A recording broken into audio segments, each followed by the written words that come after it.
Ouais. J'ai mis la chemise blanche de mon père, j'ai mis le cartable dans la main, j'ai la veste marron de mon père. Il y avait un petit trou dans le dos d'ailleurs, ça faisait un peu spécial, le mec qui s'est fait tirer dans le dos. Mais Bon, à Marseille, ça je marche. prends le train corail, 8 heures de train corail à l'époque, ça prenait. Il n'y a toujours pas de TGV d'ailleurs, hein. Mais c'est très bien qu'il n'y ait pas de TGV.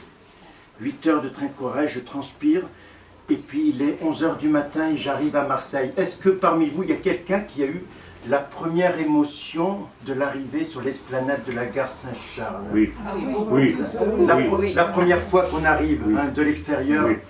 et que là, tu as l'odeur Moi, c'était peut-être, une bonne odeur, c'était pas mais mauvaise odeur. la lumière qui explose sur les murs, il y a Notre-Dame de la Garde là-haut, il y a le nombril de la Méditerranée qui vous explose à la figure. C'est une émotion incroyable cette première fois. On tombe amoureux quoi en fait, forcément. Alors bon, moi je suis jeune à ce moment-là, j'ai pas beaucoup d'imagination et puis j'ai pas beaucoup de temps, il faut que je me concentre sur mon entretien d'embauche quand même. Je suis concepteur télématique à l'époque et un métier qui n'existe plus. Et donc il faut que je réfléchisse à mon entretien, donc je vais pas aller me balader dans les quartiers tout ça. Non, et puis je suis service public. Alors je vais au buffet de la gare. Le buffet SNCF, Oui, service public. exactement. Et il y en avait encore, il était au sous-sol, mais il n'y est plus. Ne cherchez plus, il n'y est plus.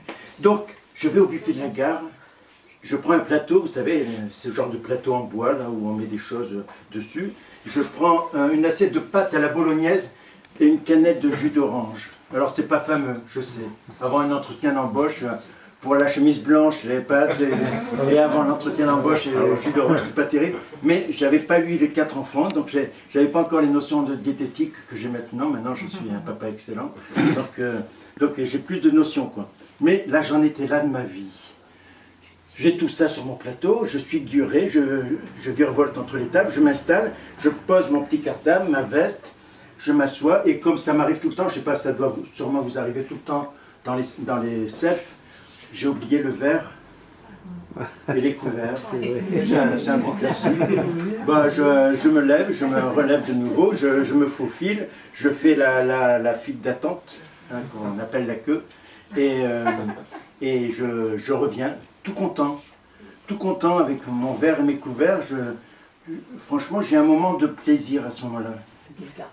Et puis voilà, j'arrive devant ma table et devant mon plateau de pâtes à la bolognaise, ben, comme elle est là, voilà, hein, avec le même sourire.